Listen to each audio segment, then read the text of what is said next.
The Secret Garden by Frances Hodgson Burnett. Chapter 4. Martha. When she opened her eyes in the morning, it was because a young housemaid had come into her room to light the fire and was kneeling on the hearth-rug, raking out the cinders noisily. Mary lay and watched her for a few moments, and then began to look about the room. She had never seen a room at all like it, and thought it curious and gloomy. The walls were covered with tapestry, with a forest scene embroidered on it. There were fantastically dressed people under the trees, and in the distance there was a glimpse of the turrets of a castle. There were hunters and horses and dogs and ladies. Mary felt as if she were in the forest with them. Out of a deep window she could see a great climbing stretch of land, which seemed to have no trees on it, and to look rather like an endless, dull, purplish sea. "What is that?" she said, pointing out of the window. Martha, the young housemaid, who had just risen to her feet, looked and pointed also. "That there?" she said. "Yes." "That's the moor," with a good-natured grin. "Does thee like it?" "No," answered Mary. "I hate it." "That's because thou art not used to it," Martha said, going back to her hearth. "Thou thinks it's too big and bare now, but thou will like it." "Do you?" inquired Mary. "Aye, that I do," answered Martha, cheerfully polishing away at the grate. "I just love it. It's none bare. It's covered wi' growin' things as smells sweet. It's fair lovely in spring and summer when the gorse and broom and heather's in flower. It smells o' honey, and there's such a lot of fresh air, and the sky looks so high, and the bees and skylarks make such a nice noise, hummin' and singin'. I wouldn't live away from the moor for anythin'." Mary listened to her with a grave, puzzled expression.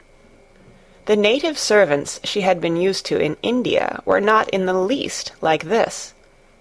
They were obsequious and servile, and did not presume to talk to their masters as if they were their equals. They made salams and called them protector of the poor and names of that sort. Indian servants were commanded to do things, not asked. It was not the custom to say please and thank you, and Mary had always slapped her ayah in the face when she was angry. She wondered a little what this girl would do if one slapped her in the face. She was a round, rosy, good-natured-looking creature, but she had a sturdy way which made Mistress Mary wonder if she might not even slap back, if the person who slapped her was only a little girl. "You are a strange servant," she said from her pillows, rather haughtily. Martha sat up on her heels with her blacking brush in her hand, and laughed, without seeming the least out of temper. "I know that," she said. "If there was a grand missus at Misselthwaite, I should never have been even one of the under-housemaids. I might have been let to be scullery-maid, but I'd never have been let upstairs. I'm too common, and I talk too much Yorkshire. But this is a funny house for all it's so grand. Seems like there's neither master nor mistress, except Mr. Pitcher and Mrs. Medlock. Mr. Craven, he won't be troubled about anything when he's here, and he's nearly always away. Mrs. Medlock gave me the place out of kindness. She told me she could never have done it if Misselthwaite had been like other big houses." "Are you going to be my servant?" Mary asked, still in her imperious little Indian way. Martha began to rub her grate again. "I'm Mrs. Medlock's servant," she said stoutly, "and she's Mr. Craven's. But I'm to do the housemaid's work up here and wait on you a bit. But you won't need much waitin' on." "Who is going to dress me?" demanded Mary. Martha sat up on her heels again and stared. She spoke in broad Yorkshire in her amazement. "Canna tha dress thysen?" she said. "What do you mean? I don't understand your language," said Mary. I forgot," Martha said. "Mrs. Medlock told me I'd have to be careful, or you wouldn't know what I was sayin'. I mean, Can't you put on your own clothes?" "No," answered Mary, quite indignantly. "I never did in my life. My ayah dressed me, of course." "Well," said Martha, evidently not in the least aware that she was impudent, "it's time thou should learn. Thou cannot begin younger. It'll do thee good to wait on thysen a bit. My mother always said she couldn't see why grand people's children didn't turn out fair fools, what with nurses, and bein' washed and dressed, and took out to walk as if they was puppies." "It is different in India," said Mistress Mary disdainfully. She could scarcely stand this, but Martha was not at all crushed. I can see it's different," she answered, almost sympathetically. "I dare say it's because there's such a lot of blacks there, instead of respectable white people. When I heard you was comin' from India, I thought you was a black too." Mary sat up in bed, furious. "What?" she said. "What? You thought I was a native? You daughter of a pig!" Martha stared and looked hot. "Who are you callin' names?" she said. "You needn't be so vexed. That's not the way for a young lady to talk. I've nothing against the blacks. When you read about 'em in tracts, they're always very religious. You always read as a black's a man and a brother. I've never seen a black, and I was fair pleased to think I was going to see one close. When I come in to light your fire this morning, I crept up to your bed and pulled the cover back careful to look at you. And there you was," disappointedly. "No more black than me, for all you're so yeller." Mary did not even try to control her rage and humiliation. "You thought I was a native? You dared? You don't know anything about natives. They're not people. They're servants who must salaam to you. You know nothing about India. You know nothing about anything." She was in such a rage, and felt so helpless before the girl's simple stare, and somehow she suddenly felt so horribly lonely and far away from everything she understood, and which understood her, that she threw herself face downward on the pillows and burst into passionate sobbing. Martha was a little frightened, and quite sorry for her. She went to the bed and bent over her. You mustn't cry like that there," she begged. "You mustn't for sure. I didn't know you'd be vexed. I don't know anything about anything, just like you said. I beg your pardon, miss. Do stop crying." There was something comforting and really friendly in her queer Yorkshire speech and sturdy way, which had a good effect on Mary. She gradually ceased crying and became quiet. Martha looked relieved. "It's time for thee to get up now," she said. "Mrs. Medlock said I was to carry the breakfast and tea and dinner into the room next to this. It's been made into a nursery for thee. I'll help thee on with thy clothes if thou get out of bed. If the buttons are at the back, thou cannot button them up thyself." When Mary at last decided to get up, the clothes Martha took from the wardrobe were not the ones she had worn when she arrived the night before with Mrs. Medlock. "Those are not mine," she said. "Mine are black." She looked the thick white wool coat and dress over, and added with cool approval, "Those are nicer than mine." "These are the ones thou must put on," Martha answered. "Mr. Craven ordered Mrs. Medlock to get 'em in London. He said, 'I won't have a child dressed in black wanderin' about like a lost soul,' he said. 'It'd make the place sadder than it is. Put colour on her.' Mother said she knew what he meant. Mother always knows what a body means. She doesn't hold with black herself." "I hate black things," said Mary. The dressing process was one which taught them both something.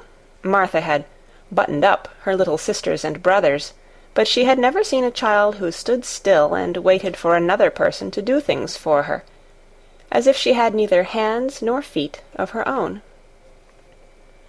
"Why doesn't thou put on thy own shoes?" she said, when Mary quietly held out her foot. "My ayah did it," answered Mary, staring. "It was the custom." She said that very often. It was the custom. The native servants were always saying it. If one told them to do a thing their ancestors had not done for 1,000 years, they gazed at one mildly and said, it is not the custom, and one knew that was the end of the matter. It had not been the custom that Mistress Mary should do anything but stand and allow herself to be dressed like a doll. But before she was ready for breakfast, she began to suspect that her life at Misselthwaite Manor would end by teaching her a number of things quite new to her. Things such as putting on her own shoes and stockings, and picking up things she let fall.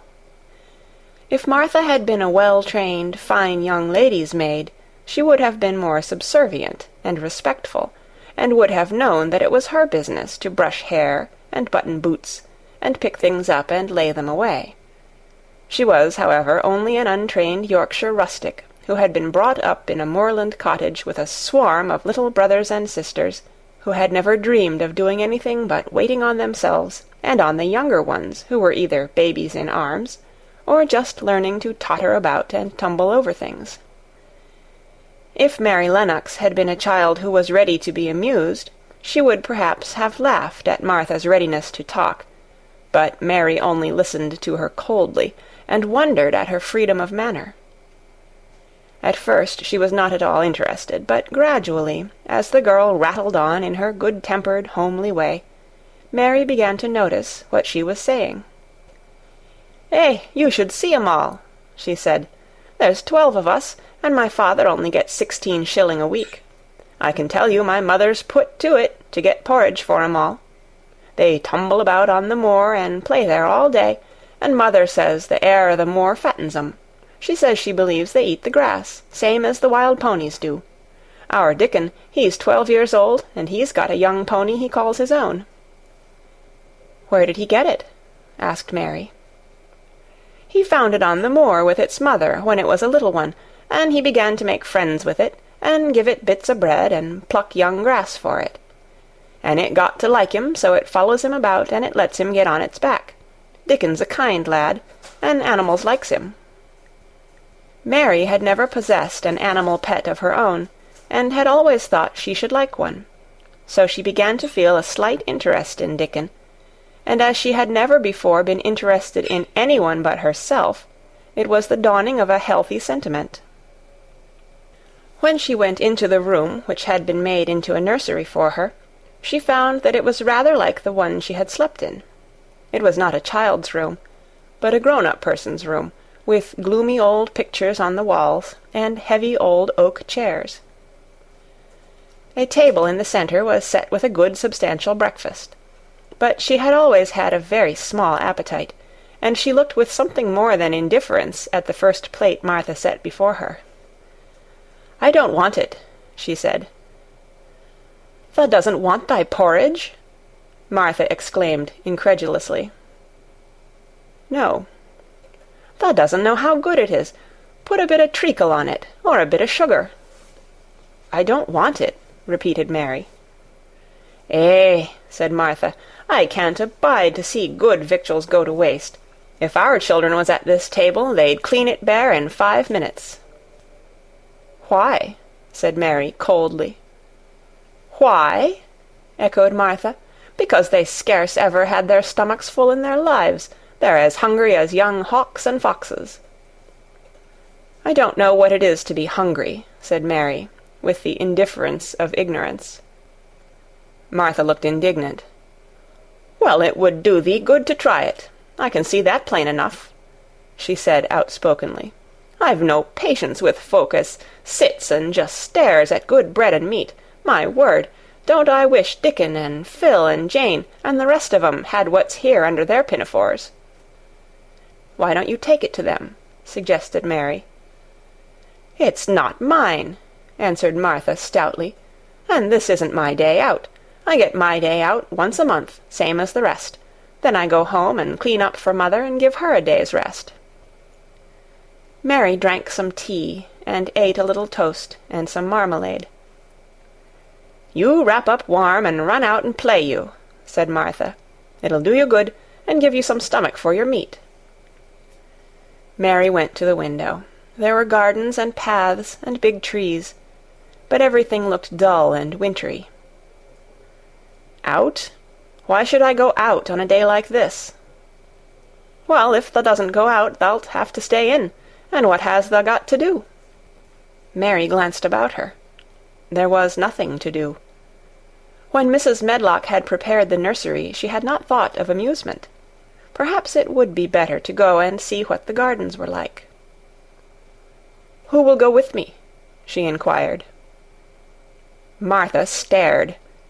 "You'll go by yourself," she answered. "You'll have to learn to play like other children does when they haven't got sisters and brothers. Our Dickon goes off on the moor by himself and plays for hours. That's how he made friends with the pony. He's got sheep on the moor that knows him, and birds as comes and eats out of his hand. However little there is to eat, he always saves a bit of bread to coax his pets." It was really this mention of Dickon which made Mary decide to go out, though she was not aware of it. There would be birds outside, though there would not be ponies or sheep.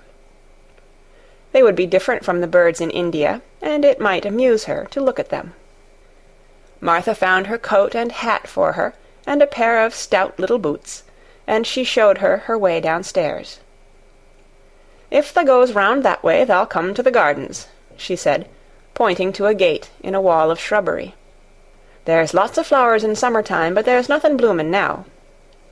She seemed to hesitate a second before she added, "One of the gardens is locked up. No one has been in it for 10 years. "Why?" asked Mary, in spite of herself. Here was another locked door, added to the 100 in the strange house. "Mr. Craven had it shut when his wife died so sudden. He won't let no one go inside. It was her garden. He locked the door and dug a hole and buried the key. There's Mrs. Medlock's bell ringing. I must run." After she was gone, Mary turned down the walk which led to the door in the shrubbery. She could not help thinking about the garden which no one had been into for 10 years. She wondered what it would look like, and whether there were any flowers still alive in it. When she had passed through the shrubbery gate, she found herself in great gardens, with wide lawns and winding walks with clipped borders. There were trees and flower-beds and evergreens clipped into strange shapes, and a large pool with an old grey fountain in its midst. But the flower-beds were bare and wintry, and the fountain was not playing. This was not the garden which was shut up. How could a garden be shut up? You could always walk into a garden. She was just thinking this when she saw that, at the end of the path she was following, there seemed to be a long wall, with ivy growing over it. She was not familiar enough with England to know that she was coming upon the kitchen gardens, where the vegetables and fruit were growing. She went toward the wall and found that there was a green door in the ivy, and that it stood open. This was not the closed garden, evidently, and she could go into it. She went through the door, and found that it was a garden with walls all round it, and that it was only one of several walled gardens which seemed to open into one another. She saw another open green door, revealing bushes and pathways between beds containing winter vegetables. Fruit trees were trained flat against the wall, and over some of the beds there were glass frames. The place was bare and ugly enough, Mary thought, as she stood and stared about her. It might be nicer in summer when things were green, but there was nothing pretty about it now. Presently an old man with a spade over his shoulder walked through the door leading from the second garden. He looked startled when he saw Mary, and then touched his cap. He had a surly old face, and did not seem at all pleased to see her. But then she was displeased with his garden, and wore her quite contrary expression, and certainly did not seem at all pleased to see him. "What is this place?" she asked. "One of the kitchen gardens," he answered. "What is that?" said Mary, pointing through the other green door. "Another of 'em," shortly. "There's another on t'other side of the wall, and there's the orchard t'other side of that." "Can I go in them?" asked Mary. "If thou likes, but there's nowt to see." Mary made no response. She went down the path and through the second green door. There she found more walls, and winter vegetables and glass frames. but in the second wall there was another green door, and it was not open.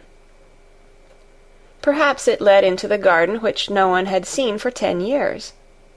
As she was not at all a timid child, and always did what she wanted to do, Mary went to the green door and turned the handle. She hoped the door would not open, because she wanted to be sure she had found the mysterious garden. But it did open quite easily, and she walked through it, and found herself in an orchard. There were walls all round it also, and trees trained against them, and there were bare fruit trees growing in the winter-browned grass, but there was no green door to be seen anywhere. Mary looked for it, and yet, when she had entered the upper end of the garden, she had noticed that the wall did not seem to end with the orchard, but to extend beyond it, as if it enclosed a place at the other side. She could see the tops of trees above the wall, and when she stood still she saw a bird with a bright red breast sitting on the topmost branch of one of them, and suddenly he burst into his winter song, almost as if he had caught sight of her, and was calling to her. She stopped and listened to him, and somehow his cheerful, friendly little whistle gave her a pleased feeling. Even a disagreeable little girl may be lonely, and the big closed house, and the big bare moor, and the big bare gardens had made this one feel as if there was no one left in the world but herself. If she had been an affectionate child, who had been used to being loved, she would have broken her heart. But even though she was Mistress Mary quite contrary, she was desolate, and the bright-breasted little bird brought a look into her sour little face, which was almost a smile. She listened to him until he flew away. He was not like an Indian bird, and she liked him, and wondered if she should ever see him again. Perhaps he lived in the mysterious garden, and knew all about it. Perhaps it was because she had nothing whatever to do that she thought so much of the deserted garden. She was curious about it, and wanted to see what it was like. Why had Mr. Archibald Craven buried the key? If he had liked his wife so much, why did he hate her garden? She wondered if she should ever see him, but she knew that if she did she should not like him, and he would not like her, and that she should only stand and stare at him and say nothing, though she should be wanting dreadfully to ask him why he had done such a queer thing. People never like me, and I never like people, she thought. And I never can talk as the Crawford children could. They were always talking and laughing and making noises. She thought of the robin, and of the way he seemed to sing his song at her, and as she remembered the tree-top he perched on, she stopped rather suddenly on the path. I believe that tree was in the secret garden. I feel sure it was, she said. There was a wall round the place, and there was no door. She walked back into the first kitchen garden she had entered, and found the old man digging there. She went and stood beside him, and watched him a few moments in her cold little way.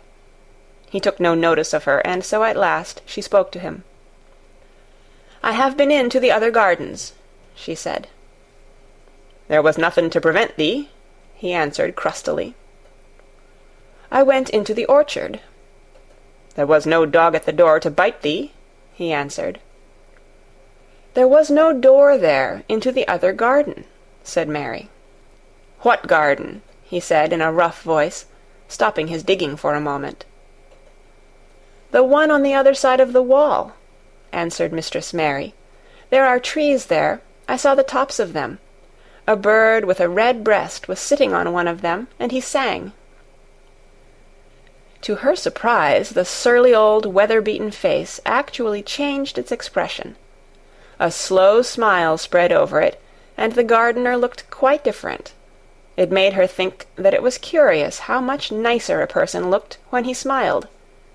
She had not thought of it before. He turned about to the orchard side of his garden and began to whistle, a low, soft whistle. She could not understand how such a surly man could make such a coaxing sound. Almost the next moment a wonderful thing happened. She heard a soft little rushing flight through the air, and it was the bird with the red breast flying to them, and he actually alighted on the big clod of earth quite near to the gardener's foot. "Here he is," chuckled the old man, and then he spoke to the bird as if he were speaking to a child. "Where has thou been, thou cheeky little beggar?" he said. "I've not seen thee before to-day. Has thou begun the courtin' this early in the season? Thou'rt too forrard." The bird put his tiny head on one side and looked up at him with his soft bright eye, which was like a black dewdrop. He seemed quite familiar, and not the least afraid. He hopped about and pecked the earth briskly, looking for seeds and insects. It actually gave Mary a queer feeling in her heart, because he was so pretty and cheerful, and seemed so like a person. He had a tiny, plump body, and a delicate beak, and slender, delicate legs. "Will he always come when you call him?" she asked, almost in a whisper. "Aye, that he will. I've knowed him ever since he was a fledgling.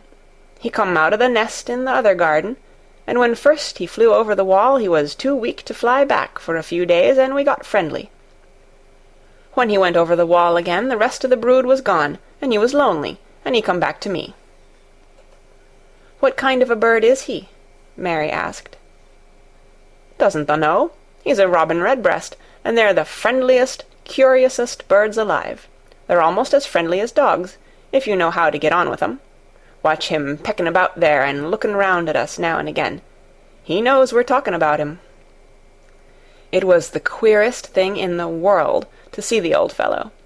He looked at the plump little scarlet waistcoated bird as if he were both proud and fond of him. "He's a conceited one," he chuckled. "He likes to hear folk talk about him, and curious, bless me, there never was his like for curiosity and meddlin'. He's always comin' to see what I'm plantin'. He knows all the things Mester Craven never troubles hisself to find out. He's the head gardener, he is." The robin hopped about, busily pecking the soil, and now and then stopped and looked at them a little. Mary thought his black dewdrop eyes gazed at her with great curiosity. It really seemed as if he were finding out all about her. The queer feeling in her heart increased. "Where did the rest of the brood fly to?" she asked. "There's no knowin'. The old ones turn 'em out of their nest and make 'em fly, and they're scattered before you know it. This one was a knowin' one, and he knew he was lonely." Mistress Mary went a step nearer to the robin and looked at him very hard. "I'm lonely," she said. She had not known before that this was one of the things which made her feel sour and cross. She seemed to find it out when the robin looked at her, and she looked at the robin. The old gardener pushed his cap back on his bald head and stared at her a minute. "Art thou the little wench from India?" he asked. Mary nodded. "Then no wonder thou'rt lonely. Thou'lt be lonelier before thou's done," he said. He began to dig again, driving his spade deep into the rich black garden soil, while the robin hopped about, very busily employed. "What is your name?"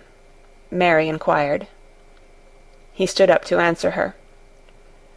"Ben Weatherstaff," he answered, and then he added with a surly chuckle, "I'm lonely mysel', except when he's with me," and he jerked his thumb toward the robin.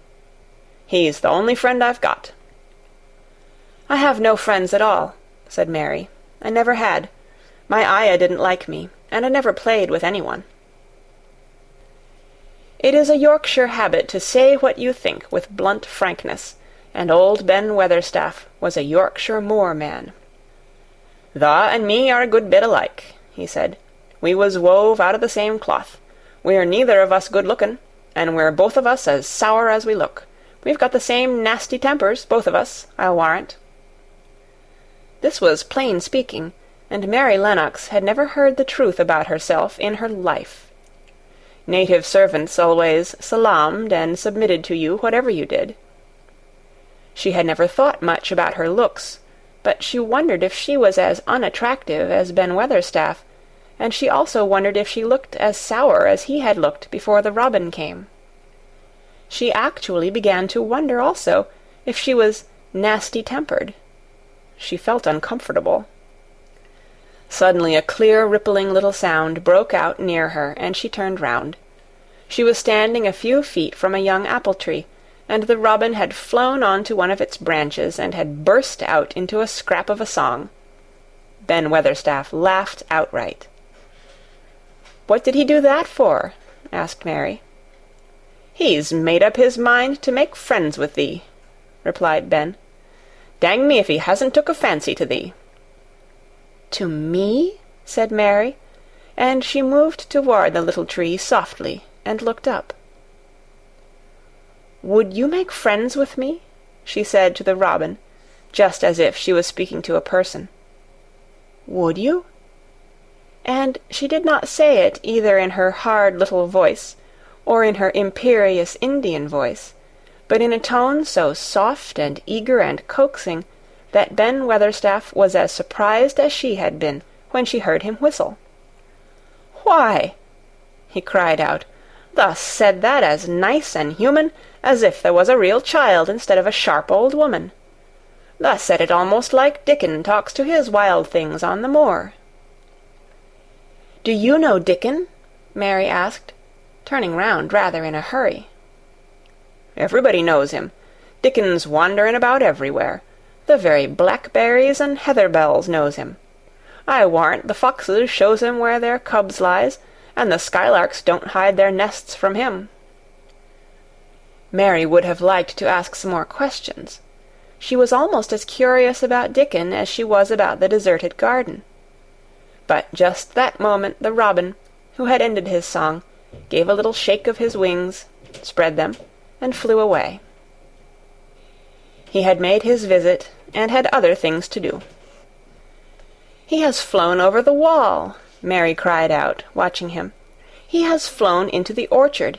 He has flown across the other wall into the garden where there is no door." "He lives there," said old Ben. "He came out of the egg there. If he's courtin', he's making up to some young madam of a robin that lives among the old rose-trees there." "Rose-trees?" said Mary. "Are there rose-trees?"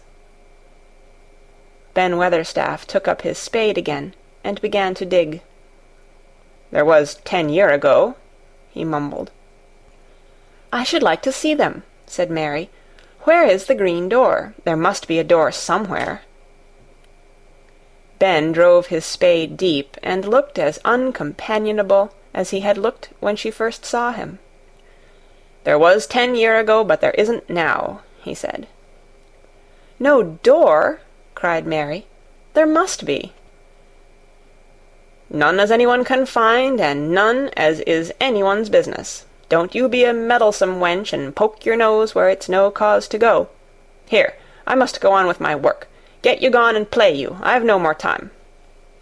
And he actually stopped digging, threw his spade over his shoulder, and walked off, without even glancing at her or saying good-bye. End of Chapter 4. Read by Kara Schallenberg on January 14th, 2006, in Oceanside, California.